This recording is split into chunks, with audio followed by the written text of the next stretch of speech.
Hey, math analysis. So here we got geometric sequences. A geometric sequence results when the successive terms is found by multiplying the previous term by a constant, which is called the common ratio. So suppose you text a joke to 3 friends on Monday. Each friend sends the joke on to 3 of their friends on Tuesday. As the week goes on, each person who receives the joke sends it on to 3 more people, and so on. How many people were sent the joke? So we've got on the first day, Sunday, 1 person knows the joke. Then 3 people know the joke. And then those 3 people send it out to 3 more people, so 9 people know the joke. So what you're multiplying is 3 each time. So you're multiplying 9 times 3 to get 27, 27 times 3 to get 81, and 81 times 3 to get 243, and then 243 times 3 to get 729. And then the nth term, you're going to learn a formula for this, but this is 3 raised to the n minus 1. And you can see why it works, because when you plug a 1 in there, 1 minus 1 is 0. 3 to the 0 is 1. When you plug a 2 in there, 2 minus 1 is 1. 3 to the first is 3. When you plug a 3 in there and you minus 1, you get a 2. 3 squared is 9, and so on. Write the first 6 terms. So your first term is 12. So then you got to multiply that by 1/2, so you're going to get 6. Then you got to multiply that by 1/2, so you're going to get 3. Multiply that by 1/2, we'll keep it as an improper fraction, 3 over 2. Multiply that by 1/2, it's 3 over 4. And the last one, multiply that by 1/2, it's 3 over 8. So that's how geometric sequences work. The formula is really simple, and there's no simplifying of it. It comes out simplified. So your formula for the nth term of a geometric sequence is the first term times the common ratio raised to the n minus 1. So when you find the 7th term, let's find the nth term. So the nth term is 5 because it tells you that the first term is 5, and it tells you r is negative 3, and you just plug it into the formula. And then you want to find the 7th term, you just plug a 7 in there. So 7 minus 1 is 6, and then just use your calculator to get 3,645. Okay, so again, we're going to find the nth term. So if you look at this sequence, you got to figure out what r is on your own. So what do you think r is? Well, you can always take the second term and divide by the first term, or the third term and divide by the second term. But you're going to get r as 2, and we know the first term is 3. So it's simply plugging in that formula. It's pretty simple, 3 times 2 to the n minus 1.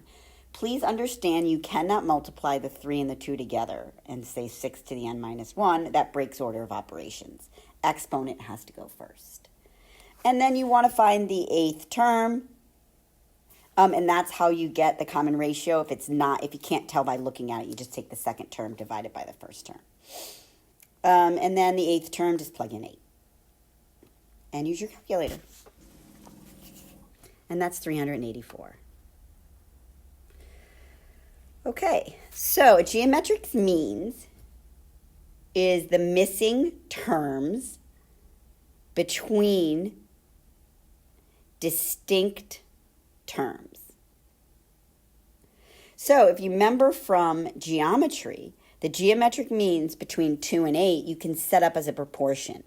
X is your geometric mean, so you can set it up like that and get x equals plus or minus 4. To find the geometric means between 2 geometric means between 1 and 27,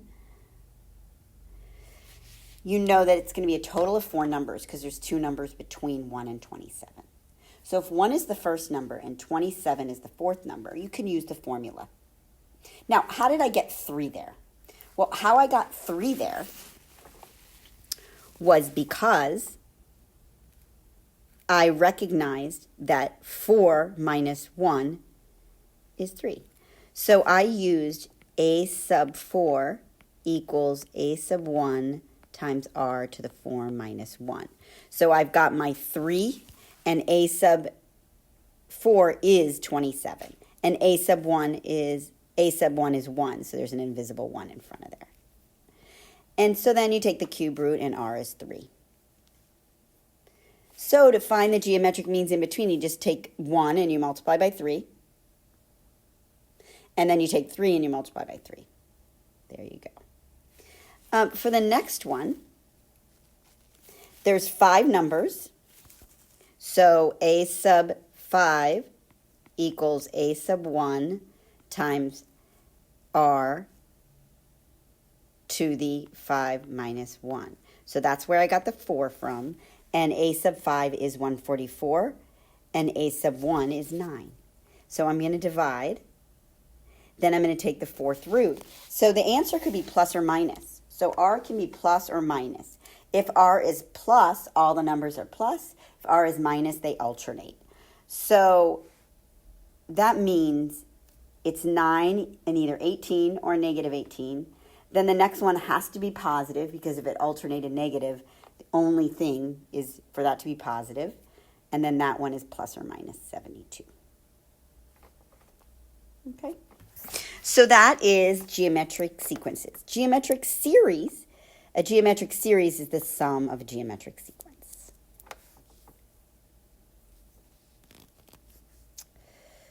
Okay, so suppose you text the joke to 3 friends on Monday. Each friend sends the joke on to 3 of their friends on Tuesday. As the week goes on, each person who is receiving the joke sends it on to 3 more people, and so on.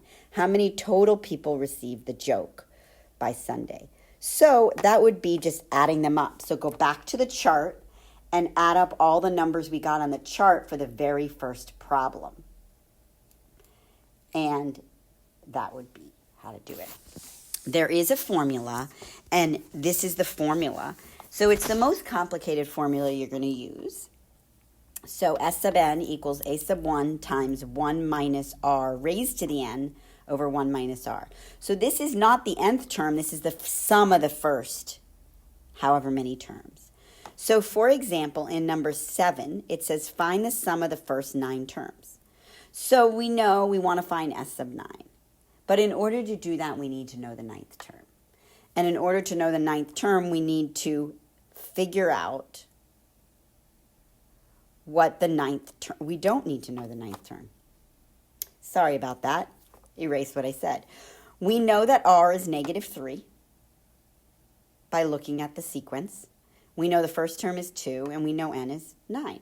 So that's all we got to know.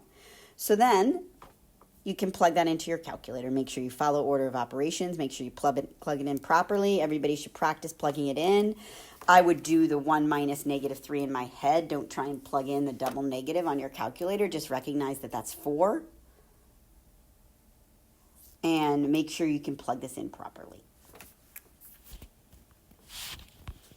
All right. So this is asking, find the following sum. So we need to know the first term. So plug in a 1. So 3 to the first is 3 times 2. Then we know n is 8. It goes from 1 to 8. We also want to make sure we find the second term.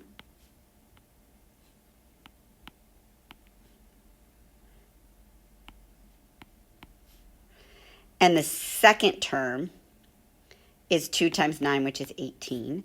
So r is the second term divided by the